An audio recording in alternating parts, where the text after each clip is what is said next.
Hello. ഇപ്പോൾ പാച്ചു പറഞ്ഞ പോലെ നമ്മളിന്ന് കല്യാണത്തിന് ഡ്രസ്സ് എടുക്കാനുള്ള പരിപാടി കേട്ടോ. എനിക്ക് മുന്നെടുത്തിട്ടുണ്ട്, ഏട്ടനെടുത്ത്, മോനും കൂടി എടുക്കാൻ ബാക്കിയുള്ളൂ. അപ്പം ഇന്ന് കല്യാണ തലേന്നാണ്. അപ്പോൾ ഏട്ടൻ്റെ കസിൻ്റെ കല്യാണമാണ്, കസിനുമാണ് ഫ്രണ്ടുമാണ്. അപ്പോൾ കല്യാണത്തിനുള്ള ഓരോരോ ഒരുക്കുകൂട്ടങ്ങളിലേക്കാട്ടോ പോകുന്നത്. അപ്പോൾ ഇന്ന് കുറച്ച് മഴയ്ക്ക് ചെറിയൊരു ശമനം കിട്ടിയിരുന്നു. രാവിലെ മുതൽ വലിയ കാര്യമായിട്ടുള്ള മഴ അല്ലായിരുന്നു. അപ്പോൾ ഒരു ഗ്യാപ്പ് കിട്ടിയ നേരത്താണ് നമ്മളൊന്ന് പുറത്തിറങ്ങുന്നത്. അങ്ങനെ നമ്മൾ പോകുന്നത് ഇപ്പോൾ ചെങ്കോട്ടേക്കാണ്. ചെങ്കോട്ടിയിൽ നിന്ന് ഇവന് ഡ്രസ്സ് എടുക്കുന്ന ഒരു ഷോപ്പ്, അവിടെ നിന്ന് തന്നെയാണ് ഇവന് കുറേ ആയിട്ട് നമ്മൾ എടുക്കുന്നത്. അപ്പോൾ ഒരു ടീഷർട്ട് എടുക്കാൻ പ്ലാനിങ് കേട്ടോ. അപ്പം അച്ഛൻ മഞ്ഞ ഡ്രസ്സാണ് എടുത്തത്, അതുകൊണ്ട് എനിക്ക് മഞ്ഞ മതി എന്ന് പറഞ്ഞിട്ടാണ് പോകുന്നത്. പോയിട്ട് മഞ്ഞ കിട്ടുമെന്നൊന്നും അറിഞ്ഞൂടാ, എന്തായാലും ടീഷർട്ട് എടുത്ത് പോരണം. കൂടെ എനിക്കൊരു പാൻറ്റും കൂടെ എടുക്കാനുണ്ട്. അപ്പം നമ്മളിപ്പോൾ ചെങ്കോട്ടി എത്തി. അപ്പം ഇത് കഴിഞ്ഞിട്ട് ആളിന്ന് ഫുള്ള് ബിസിയാണ്. ഏട്ടനൊന്നും കിട്ടുകയില്ല. എനിക്കിത് കഴിഞ്ഞിട്ട് ഇന്ന് ക്ലാസ്സിലേക്കും പോകാനുണ്ട്.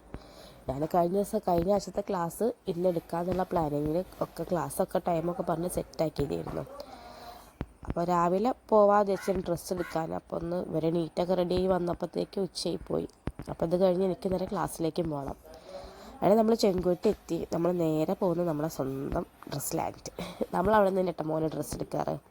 എന്നുവെച്ചാൽ അതാകുമ്പം അത്യാവശ്യം കുഴപ്പമില്ലാത്ത റേറ്റിൽ നമുക്ക് അവൻ്റെ ഇഷ്ടത്തിന് നമുക്ക് പറ്റുന്ന രീതിയിൽ നമുക്ക് അവിടെ നിന്ന് കിട്ടും. അപ്പം അവന് അധികവും നമ്മൾ ഈ ഷോപ്പിൽ തന്നെ എടുക്കാറ്. നമ്മൾ അച്ഛന് ഇഷ്ടപ്പെട്ട കളറും മോൻ്റെ താല്പര്യം അനുസരണം അവർക്ക് ഡ്രസ് കോഡാക്കാൻ വേണ്ടി അവനും മഞ്ഞ കെട്ടി. അങ്ങനെ നമ്മളൊന്ന് ഇട്ട് നോക്കി. ആദ്യം ഡ്രസ്സൊക്കെ ഒന്ന് ഊരിട്ടപ്പം അവനൊരു ചെറിയൊരു മടി ഉണ്ടായിരുന്നു. അവിടെ ആൾക്കാരുടെ ഇടയിലൊക്കെ ഷർട്ടിലാണ് നിൽക്കുക എന്ന് പറഞ്ഞപ്പം പിന്നെ ആളങ്ങോട്ട് ഓക്കെ. അപ്പം അവൾ കണ്ടപ്പോൾ തന്നെ പറഞ്ഞു എനിക്കിത് മതി എന്നാണ് പറഞ്ഞത്. അപ്പോൾ പിന്നെ അതന്നെ എടുത്തു. അങ്ങനെ നമ്മൾ അവിടെ നിന്ന് നേരെ പോകുന്ന എനിക്കൊരു പാൻറ്റ് എടുക്കാനായിരുന്നു. അപ്പോൾ അവിടെ നോക്കിയപ്പോൾ എനിക്ക് പറ്റിയ കളറിൽ കിട്ടിയില്ല. അങ്ങനെ നമ്മൾ ഇനി പോകുന്നത് എനിക്ക് ഡ്രസ്സ് എടുത്ത ഷോപ്പിൽ തന്നെ കേട്ടോ. അത് സീനത്താണ്, നമ്മളെ പുതിയ സീനത്ത് കോട്ടയ്ക്കൽ. അപ്പോൾ നമ്മൾ അവിടെ നിന്ന് അങ്ങനെ അധികാരം ഡ്രസ്സ് എടുക്കാറില്ല. അപ്പം ആദ്യമായിട്ടാണ് അവിടെ നിന്നൊരു ഡ്രസ്സ് എനിക്ക് എടുക്കുന്നത്. മോനെടുക്കാൻ ഒരു പ്രാവശ്യം പോയിട്ടുണ്ട് കേട്ടോ. എന്തിനോ ഒരു സമയത്ത് ഒരു പ്രാവശ്യം മോൻ അവിടെ നിന്ന് എടുത്തിട്ടുണ്ട്. പക്ഷെ ഞാനും ഏട്ടനും അവിടെ നിന്ന് എടുക്കാറില്ല. അപ്പം ഞാൻ ആദ്യമായിട്ടൊന്നും അവിടെ നിന്ന് എടുത്ത് നോക്കിയതായിരുന്നു. പക്ഷെ കുഴപ്പമില്ലാത്ത രീതിയിൽ കിട്ടി ഒന്ന്. അപ്പം ഇനിയിപ്പോൾ അതിലേക്ക് പാൻറ്റ് ആ തുണീനെ കൊണ്ട് ചെയ്യിപ്പിക്കേണ്ട വെച്ചിട്ട് നമ്മൾ സെപ്പറേറ്റ് വേറെ എടുക്കുകയാണ്. അപ്പോൾ നമ്മളവിടെ എത്തി പാൻറ്റ് എടുത്തു. അത് കഴിഞ്ഞ് നേരെ പോകുന്നത് നമ്മൾ കോളേജ് പഠിക്കുന്ന നമ്മളെ ഏരിയയിലേക്ക് തന്നെയാണ്. കല്യാണ ചെക്കനൊരു ഫാന് വേണമെന്ന് പറഞ്ഞിരുന്നു. അപ്പം അത് ആൾ മേടിക്കാൻ പറഞ്ഞ് ഏൽപ്പിച്ചതായിരുന്നു. അങ്ങനെ അത് നോക്കാൻ പോയി, അതും എടുത്തു. അപ്പോൾ നമ്മൾ ഫാൻ എടുക്കുന്നത് നമ്മൾ ഈ ഷോപ്പിൽ നിന്ന് കേട്ടോ. നമുക്കും വേറെ ആർക്കും പ്രസൻറ്റ് കൊടുക്കാനാണെങ്കിൽ എന്താണെങ്കിലും നമ്മൾ അവിടെ തന്നെ എടുക്കാറ്. അങ്ങനെ നമ്മൾ കുറച്ചേരം അവിടെ നിന്ന് കുറേയൊക്കെ നോക്കി. നമുക്ക് പിന്നെ അതിനെപ്പറ്റി ഒരു ഐഡിയ ഒന്നും ഇല്ലാത്തതുകൊണ്ട് നമ്മൾ ഇതിനെ ഭാഗത്തേക്ക് പോയിട്ടില്ല. പിന്നെ നമ്മൾ പുറത്ത് എന്തൊക്കെ കാഴ്ച ഒന്ന് കാണാൻ നിന്ന് കുറച്ചേരൊക്കെ ഉണ്ട്. അങ്ങനെ ഹസ്ബൻഡ് നോക്കി ബില്ല് ചെയ്തു, സാധനം പാക്ക് ചെയ്ത് കേട്ടോ അവർ. അങ്ങനെ ഇനി ഇവർ നേരെ വീട്ടിലേക്ക് പോകും. പയ്യൻ്റെ വീട്ടിൽ പോയിട്ട് നാളെ കൊണ്ടു കൊടുത്ത് പോവുക. എന്നെ കോളേജ് പടി ആക്കി തന്നു. അവിടെ ഞാൻ ബസ് കിട്ടി നേരെ കോട്ടയം ക്ലാസ്സിലെത്തി. അപ്പോൾ ഇവിടെ എത്തിയപ്പോഴാണ് അറിഞ്ഞാൽ നമുക്ക് മേളിലെ ഭാഗത്ത് ക്ലാസ് എടുക്കാൻ പറ്റില്ല എന്നുള്ളത്. എന്താ വെച്ചാൽ മഴ പെയ്തിട്ട് കാറ്റും മഴയൊക്കെ ആയപ്പം നിലത്ത് ഫുള്ള് വെള്ളവും കാര്യങ്ങളുമാണ്. അപ്പോൾ നമുക്കിവിടെ ക്ലാസ് എടുക്കാൻ പറ്റാത്തൊരവസ്ഥയാണ്. അപ്പോൾ താഴെ വേറെ റൂമുണ്ട്. ഇനിയിപ്പോൾ നമ്മൾ അങ്ങോട്ടേക്ക് മാറണം. അപ്പോൾ ഇവിടെ പണി നടന്നുകൊണ്ടിരിക്കും കേട്ടോ. മൊത്തം കവർ ചെയ്യാനുള്ള പണിയൊക്കെ നടന്നുകൊണ്ടിരിക്കുകയാണ്. അത് നമ്മുടെ ചാനൽ പുതിയതായിട്ട് ആരെങ്കിലും കാണുന്നുണ്ടെങ്കിൽ ഒന്ന് ലൈക്ക് ചെയ്ത് സബ്സ്ക്രൈബും കൂടി ചെയ്യുന്നത്. അത് നമ്മൾ താഴത്തെ ക്ലാസ്സിലേക്ക് ഇവിടെ എത്തിയപ്പോൾ ഇവിടെ കുറച്ച് പ്രോപ്പർട്ടീസും കാര്യങ്ങളൊക്കെ ഉണ്ട്. പക്ഷേ കുഴപ്പമില്ല, നമുക്ക് കുറച്ച് കുട്ടികളൊക്കെ ഉള്ള ക്ലാസ് ആയിരിക്കും. മിക്കവാറും കുറേ പേര് ലീവാണ്.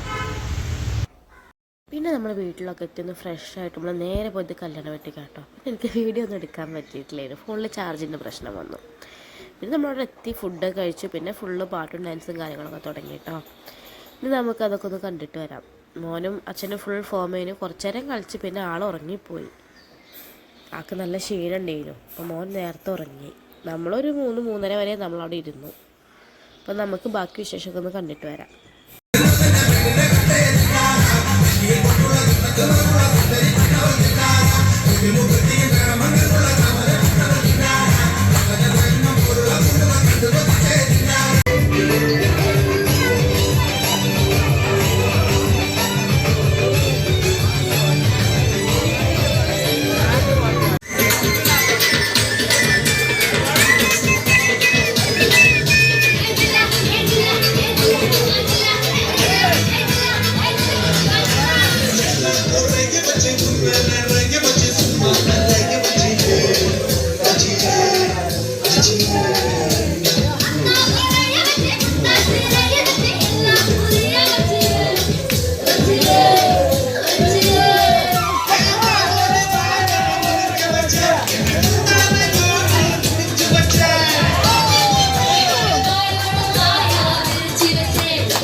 കൂടെ നല്ലൊരു മഴ വന്നു. പിന്നെ എല്ലാവരും കൂടെ മഴത്തേക്ക് ഇറങ്ങി. ഏട്ടനും ഏട്ടൻ്റെ ഫ്രണ്ട്സും അതുപോലെ തന്നെ ഏട്ടന്മാരും എല്ലാവരും കൂട്ടി കൂട്ടത്തിൽ. അപ്പം ഇവരെല്ലാവരും കൂടി മഴയത്ത് നല്ല കളിയൊരു കണ്ടപ്പം നമുക്കും കൊതി ഇറങ്ങാൻ വേണ്ടിയിട്ട്. അപ്പം എനിക്ക് ജലദോഷം ഉള്ളതിനെ കൊണ്ട് ഞാൻ ഇറങ്ങാൻ പോയിട്ടില്ല. നമ്മളിതിനെ കണ്ടിരുന്നു, അല്ലാണ്ട് വേറൊരു ഓപ്ഷൻ നമുക്ക് അവിടെ ഇല്ലല്ലോ.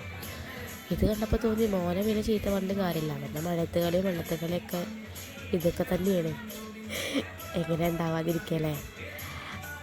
അങ്ങനെ പിന്നെ മോൻ ഉറങ്ങിയത് പിന്നെ നന്നായിരുന്നു തോന്നി കേട്ടോ, അവരെ കളി കണ്ടാൽ. ഇല്ലെങ്കിൽ അവരെ കൂടെ കൂടി മോൻ ഫുള്ള് ഇത് തന്നെയായിരിക്കും. അപ്പോൾ അത്രയേ ഉള്ളൂ. അടുത്ത വീഡിയോയിൽ കാണാം. Tata, bye bye, see U.